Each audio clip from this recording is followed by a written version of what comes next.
السلام عليكم ورحمة الله وبركاته. بسم الله الرحمن الرحيم. الحمد لله رب العالمين، والصلاة والسلام على سيدنا محمد وآله وصحبه أجمعين. أما بعد. ரசூலுல்லாஹி ஸல்லல்லாஹு அலைஹி வஸல்லம் அவர்களை பற்றிய தொடர் உரையின் 42வது பதிவு. ரசூலுல்லாஹி ஸல்லல்லாஹு அலைஹி வஸல்லம்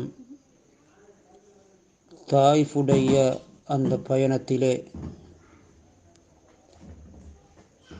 பல தியாகங்களுக்கு மத்தியில் கால்நடையில் 60 மைல் தூரம் கிட்டத்தட்ட போய் அந்த தாயிஃப் வாசிகளை சந்தித்து அவர்களில் முக்கியஸ்தர்கள் தலைவர்மார்களுடன் பேசியதில் அவர்கள் எதிர்பார்த்த அந்த எதிர்பார்ப்பு கிடைப்பது எப்படி போனாலும் அவர்களின் மூலமும் அந்த ஊர் மக்களின் மூலமும் பெரும் துன்பத்துக்கும் சிரமத்துக்கும் உள்ளாக்கப்பட்டார்கள். முபாரக்கான மேனியிலிருந்து இரத்தம் சிந்தும் அளவுக்கு அவர்களை அநியாயம் செய்தார்கள். அந்த வருத்தத்திலே ஸைத் இப்னு ஹாரிஸாவுடன் வந்து உத்பா ஷைபா ஆகிய இருவருக்கும் உரிய திராட்சை தோட்டத்தில் ஒரு நிழல் தரக்கூடிய இடத்தில் உட்கார்ந்தார்கள். அப்பொழுது நடந்த நிகழ்வை நாம் முன்னால் பேசப்பட்ட பதிவிலிருந்து கேட்டிருப்போம். அந்த இடத்தில் அவர்களுடைய அடிமை அத்தாஸ் நபி ஸல்லல்லாஹு அலைஹி வஸல்லம் அவர்களுக்கு பேரீத்தம் திராட்சை பழங்களை கொண்டு வந்து கொடுத்தார்கள். பிஸ்மில்லா சொல்லி அதனை சாப்பிட்ட பொழுது அத்தாஸ் அந்த பிஸ்மில்லாவை கேட்டு ஆச்சரியமடைந்து அதற்கு பின்னால் அவர்களை அத்தாஸ் என்ற அந்த அடிமை ஏற்றுக்கொண்ட வரலாறு முன்னால் சொல்லப்பட்டது. இந்த வருத்தத்துடன் கவலையுடன் அந்த தோப்பிலிருந்து இப்பொழுது நபி ஸல்லல்லாஹு அலைஹி வஸல்லம் அவர்கள் வெளியேறி வருகிறார்கள். மக்காவை நோக்கி திரும்பவும் செல்வதற்கு தன்னுடைய எதிர்பார்ப்பு நிறைவேறவில்லை. திரும்பவும் கால்நடையிலே மக்காவிலிருந்து வெளியேறுகிறார்கள். மக்காவுக்கு தாயிஃபிலிருந்து வெளியேறுகிறார்கள். வருத்தத்துடன், ஒரு பக்கம் உடல் காயப்படுத்தப்பட்ட வருத்தம், மறுபக்கம் அவர்கள் பேசிய வார்த்தைகளால் உள்ளத்துக்கு ஏற்பட்ட காயங்கள், இன்னுமொரு பக்கம் இவ்வளவு பல தியாகங்கள் செய்து ஒருவராவது ஏற்றுக்கொள்ள வேண்டுமே என்ற கவலையில் வந்த அந்த தாயிஃப் வாசிகளில் யாருமே ஏற்றுக்கொள்ளவில்லை என்ற கவலை, மிகப்பெரிய கவலை. இந்த அனைத்து சுமைகளுடனும் ரசூலுல்லாஹி ஸல்லல்லாஹு அலைஹி வஸல்லம் மக்காவை நோக்கி செல்வதற்காக வேண்டி அவர்கள் கருனுல் மனாசில் என்ற இடத்தை அடைந்த பொழுது அல்லாஹ் ஜல்ல சுப்ஹானஹு வ தஆலா அவர்களிடம் ஜிப்ராயில் அலைஹிஸ்ஸலாம் அவர்களையும் மலக்குல் ஜிபால் மலைகளுக்கு பொறுப்பாக இருக்கக்கூடிய மலக்கையும் அனுப்பி வைத்தான். அந்த மலைகளுக்கு பொறுப்பாக இருக்கக்கூடிய மலக்கு அவர்களிடம், நீங்கள் விரும்பினால் இவர்களை இரு மலைகளையும் ஒன்று சேர்த்து நசுக்கி அழித்துவிடவா என்றும் கேட்கிறார்கள். அதை பற்றிய அந்த விரிவான நிகழ்வை ஹதரத் ஆயிஷா ரலியல்லாஹு அன்ஹா அறிவிக்கிறார்கள். சஹீஹ் புகாரி போன்ற கிரந்தங்களிலும் பதிவு செய்யப்பட்டிருக்கிறது. தாயிஃபிலிருந்து வரும் பொழுது அந்த கர்னுல் மனாசில் என்ற இடத்தில் நடந்த நிகழ்வை பற்றி சொல்லும் பொழுது ஆயிஷா ரலியல்லாஹு அன்ஹா குறிப்பிடுகிறார்கள், நான் நபி ஸல்லல்லாஹு அலைஹி வஸல்லம் அவர்களிடம் கேட்டேன், யா ரசூலல்லாஹ், உஹதில் உங்களுக்கு ஏற்பட்ட அந்த கடுமையான கஷ்டமான நிலையை விட மிகவும் சிரமமான கஷ்டமான துன்பம் நிலை உங்களுக்கு வாழ்க்கையில் அதற்கு முன்னால் எப்பொழுதாவது வந்துள்ளதா? அப்படியான நாளை விட ஒரு சிரமமான நாளை நீங்கள் சந்தித்திருக்கிறீர்களா என்ற கருத்துப்படி கேட்டார்கள். நபி ஸல்லல்லாஹு அலைஹி வஸல்லம் ஆயிஷா ரலியல்லாஹு அன்ஹா அவர்களிடம் சொன்னார்கள், ஆயிஷா ரலியல்லாஹு அன்ஹா, உனது கூட்டத்தாரின் மூலம் நான் பல துன்பங்களை சந்தித்துள்ளேன். அதாவது அந்த மக்காவிலே இருந்த மக்காவாசிகள் உள்ள எதிரிகள், இவர்களின் மூலம் பல துன்பங்களை சந்தித்துள்ளேன். அவற்றில் நான் சந்தித்த துன்பங்களில் மிகவும் கடுமையானது யௌமுல் அகபா என்ற தினத்தில் எனக்கு ஏற்பட்ட வேதனையே ஆகும். அதாவது நான் தாயிஃபுக்கு போன நேரத்தில் எனக்கு ஏற்பட்ட அந்த நிகழ்வு. அப்து யாலீல் போன்றவர்களிடம் என்னை அறிமுகப்படுத்தினேன். ஆனால் அவன் எனது அழைப்பை ஏற்றுக்கொள்ளவில்லை. அவர்களிடம் போய் ஒப்படைத்த அந்த என்னுடைய அழைப்பை அவர்கள் மறுத்து நோவினை செய்தார்கள். கஷ்டத்துடன் சிரமத்துடன் அந்த வருத்தம் தாங்க முடியாமல் நான் திரும்பி வந்தேன். மக்காவை நோக்கி பயணமாகி கர்னுல் மனாசில் என்ற பெயருள்ள கர்னு சாலிப் என்ற இடத்தில் வந்து தங்கிய போதுதான் எனக்கு முழுமையான நினைவே திரும்பியது. மயக்கமுற்ற நிலையில்தான் 3 மைல் தூரம் நபி ஸல்லல்லாஹு அலைஹி வஸல்லம் வந்தார்கள். கர்னுல் மனாசில் அல்லது கர்னு சாலிப் என்ற அந்த இடத்தில் தான் எனக்கு முழுமையான அந்த நினைவே வந்தது. அப்பொழுது நான் தலையை தூக்கி பார்த்த பொழுது என் தலைக்கு மேல் ஒரு மேகம் நிழலிட்டு கொண்டிருந்தது. அந்த மேகத்தில் ஜிப்ராயில் அலைஹிஸ்ஸலாம் இருந்தார்கள். அவர்கள் என்னை அழைத்து, நிச்சயமாக அல்லாஹ் நீங்கள் உங்களது கூட்டத்தாரிடம் பேசியதையும் அவர்கள் உங்களுக்கு கூறிய பதிலையும் கேட்டுக்கொண்டான். இம்மக்கள் விடயத்தில் நீங்கள் விரும்பியதை மலக்குல் ஜிபாலுக்கு ஏவ வேண்டும் என்பதற்காக அவரை உங்களிடம் அனுப்பியிருக்கிறான் என்று கூறினார்கள். ஜிப்ராயில் அலைஹிஸ்ஸலாம் இதை சொன்னவுடன் உடனடியாக மலக்குல் ஜிபால், மலைகளுக்கு பொறுப்பாக்கப்பட்ட மலக்கு என்னிடம் வந்து எனக்கு சலாம் சொல்லிவிட்டு, முஹம்மதே ஸல்லல்லாஹு அலைஹி வஸல்லம், ஜிப்ராயில் அலைஹிஸ்ஸலாம் சொன்னதைப் போலவே அல்லாஹ் என்னை உங்களிடம் அனுப்பியுள்ளான். நீங்கள் என்ன விரும்புகிறீர்கள்? நீங்கள் விரும்பினால் இவர்களை 2 மலைகளையும் கொண்டு நசுக்கி விடுகிறேன் என்று கூறினார். இந்த இடத்தில் எங்களுடைய ஹபீப், எங்களுடைய உயிரிலும் மேலான ஸல்லல்லாஹு அலைஹி வஸல்லம் நடந்து கொண்ட அந்த முறை இருக்கிறதே, கயாமத்து வரையிலே வரக்கூடிய மனிதர்களுக்கு மிகப்பெரிய முன்மாதிரி. இப்படிப்பட்ட ஒரு நற்குணத்தை வேறு யாரிலும் எங்களுக்கு பார்க்கவே முடியாது. ஒரு எதிரி, ஒரு விரோதி, இல்லை எங்களுடைய குடும்பத்தைச் சேர்ந்த ஒருவரே, பக்கத்து வீட்டில் உள்ளவரே ஒரு சாதாரண கஷ்டமான வார்த்தையை மொழிந்ததற்காக வேண்டி இதற்கு பழி வாங்காமல் விடமாட்டேன் என்ற உணர்வுடன் செயல்படக்கூடிய எத்தனை பேர் இருக்கிறார்கள்? தன்னை நோவித்த, தன்னை எதிர்த்த, தனக்கு அநியாயம் செய்து உடம்பிலிருந்து இரத்தங்களை சிந்த வைத்த இப்படிப்பட்டவர்களுடன் நபி ஸல்லல்லாஹு அலைஹி வஸல்லம் நடந்து கொண்ட முறை எப்படி? சொன்னார்கள், அந்த மலக்குல் ஜிபாரிடம் மலைகளுக்கு பொறுப்பான மலக்கை, ஆம் இவர்களை அப்படித்தான் செய்ய வேண்டும், அப்படி செய்வதில் தான் இவர்களுக்கு ஒரு பாடம் இருக்கிறது என்று சொல்லவில்லை. மாற்றமாக சொன்னார்கள், நான் ஒரு நாளும் அதை விரும்ப மாட்டேன்,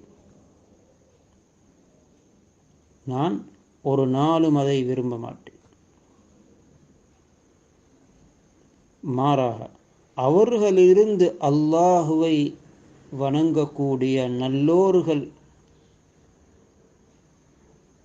அப்படிப்பட்டவர்களை இவர்கள் ஏற்றுக்கொள்ளாவிட்டாலும் இவர்களுடைய சந்ததியிலிருந்து ஏற்றுக்கொள்ளக்கூடிய நல்லோர்கள் உருவாகுவார்கள். இவர்களை அடியோடு அழித்து இல்லாமலாக்கிவிட்டால் அப்படியே என்னுடைய தீன் இந்த பகுதியில் இல்லாமலாகிவிடும். தனக்கு அநியாயம் செய்தவர்களுக்கு அநியாயம் செய்வதை, அதற்கு பழிக்கு பழி வாங்குவதை நபி ஸல்லல்லாஹு அலைஹி வஸல்லம் விரும்பவில்லை. இப்படிப்பட்ட ஒரு மனித புனிதரை பார்த்து ஒரு பயங்கரவாதி, தீவிரவாதி, அப்படியானவைகளை போதிக்கக்கூடியவர் என்று சொன்னால் இது எவ்வளவு கவலைக்குரிய ஒரு விடயமாக இருக்கும்.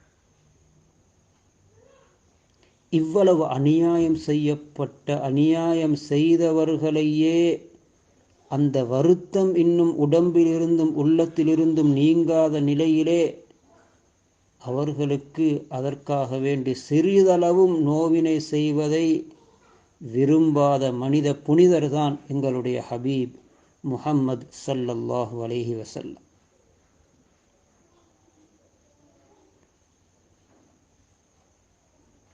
எனவே அவர்களிடம் அப்படி பதில் சொன்னார்கள். அதற்கு பின்னால்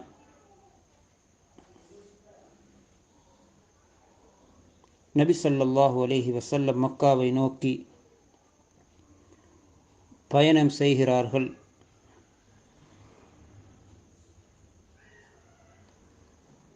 ரசூலுல்லாஹி ஸல்லல்லாஹு அலைஹி வஸல்லம் மக்காவை நோக்கி திரும்பிச் செல்கிறார்கள். போகும் பொழுது நஹ்லா என்ற பள்ளத்தாக்கில் சில நாட்கள் தங்கினார்கள். அந்த நஹ்லா என்ற பள்ளத்தாக்கில் நல்ல வசதியான தண்ணீரும் செழிப்புள்ள அஸ்ஸைலுல் கபீர், ஜைமா என்ற 2 இடங்கள் இருந்தன. இந்த 2 இடங்களில் ஏதாவது ஒரு இடத்தில் அவர்கள் தங்கினார்கள். சில நாட்கள் அங்கு தங்கியிருந்து அப்பொழுதும் ரசூலுடைய சிந்தனை இருந்தது, திரும்பி வரக்கூடிய இந்த இடத்திலிருந்தாவது யாருக்காவது நேர்வழி கிடைக்க வேண்டுமே என்ற கவலை. இன்னும் ஒரு கவலை, மக்காவிற்குள் நுழைய வேண்டும், நுழைந்தவுடன் என்ன செய்வார்களோ தெரியாது என்ற ஒரு பயம்.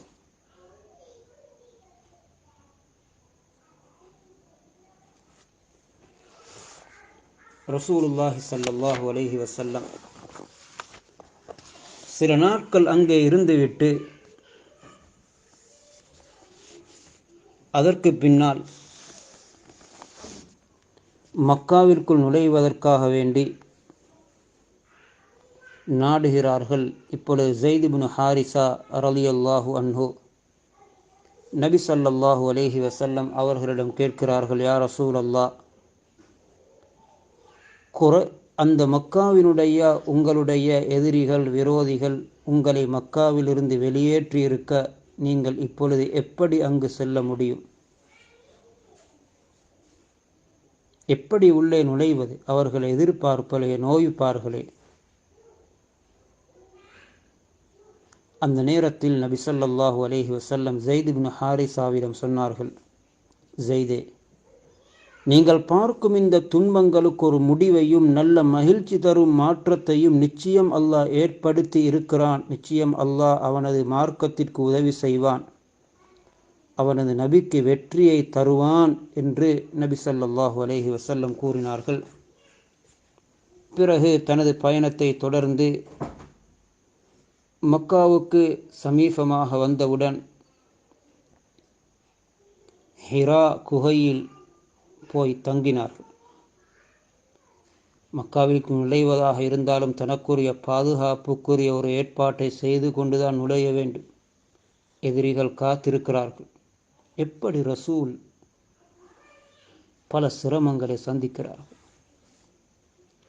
தான் வளர்ந்த சொந்த ஊருக்குள் நுழைவதற்கு எப்படியெல்லாம் பயப்படுகிறார்கள். எதிரிகள் விரோதிகள் என்ன செய்து விடுவார்களோ.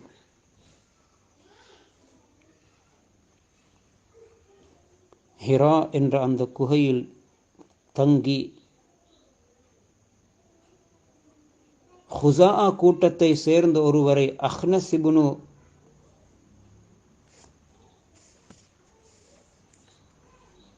சுரைக்கிடம் கேட்கிறார்கள்.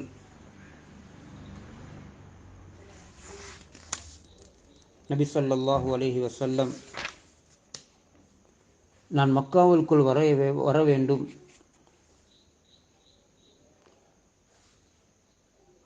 நீங்கள் எனக்கு அதற்குள் பாதுகாப்பாக வருவதற்குரிய ஏற்பாடு செய்ய வேண்டும். அவரை ஒரு நல்லவராக கருதியதினால் ரசூலுக்கு உதவியாக இருந்த நல்லவர்களும் இருக்கத்தான் செய்தார்கள். ஆனாலும் அப்படிப்பட்ட நல்லோர்களுக்கும் சில நேரங்களில் உதவி செய்ய முடியாத நிலை இருந்தது. அவர்கள் உதவி செய்யும் பொழுது அவர்களோடு இருக்கக்கூடிய அந்த ரசூலுடைய எதிரிகள் இவர்களுக்கு பாதகமாக செயல்படுவார்கள்.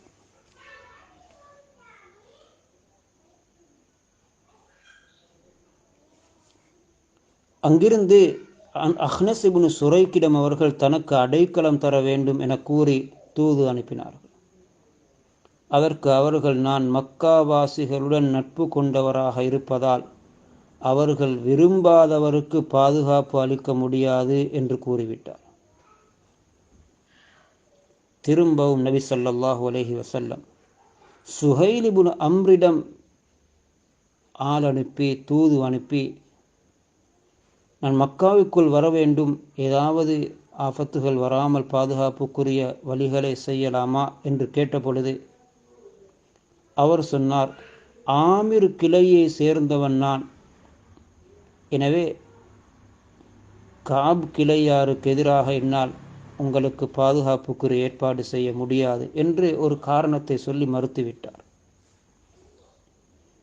பிறகு நபி ஸல்லல்லாஹு அலைஹி வஸல்லம் முத்இம் என்பவரிடம் செய்தி அனுப்பினார். உடனடியாக முத்இம் சொன்னார், ஆம், நிச்சயமாக நான் அதற்குரிய ஏற்பாடு செய்கிறேன், அடைக்கலம் தருவேன் என்று கூறி தானும் அதற்குரிய ஏற்பாடுகளை செய்து கொண்டு தனது ஆண் பிள்ளைகள் மேலும் தன்னை சார்ந்த சிலரையும் அழைத்து கொண்டு கஅபா வரையிலே சென்று கஅபாவுடைய 4 மூலைகளிலும் அவர்களை நிற்க வைத்து அங்கே அறிவித்தார், நான் முஹம்மது ஸல்லல்லாஹு அலைஹி வஸல்லம் முஹம்மதிற்கு அடைக்கலம் கொடுத்து விட்டேன். அதனால் உங்களில் யாருக்கும் அவர்களுக்கு எதுவுமே செய்ய முடியாது. பிறகு நபி ஸல்லல்லாஹு அலைஹி வஸல்லம் அவர்களை அழைத்து வருவதற்கு ஒருவரை அனுப்பினார். நபி ஸல்லல்லாஹு அலைஹி வஸல்லம் அவர்கள் ஸைத் இப்னு ஹாரிஸாவுடன் மஸ்ஜிதுல் ஹராமில் வந்தார்கள்.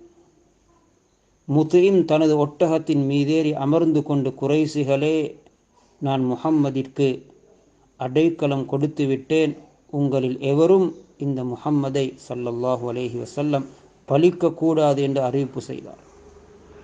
நபி ஸல்லல்லாஹு அலைஹி வஸல்லம் ஹஜருல் அஸ்வதை முத்தமிட்டு கஅபாவையும் தவாஃப் செய்துவிட்டு 2 ரக்ஆத்துகள் தொழுதுவிட்டு தனது வீட்டுக்கு சென்றார்கள்.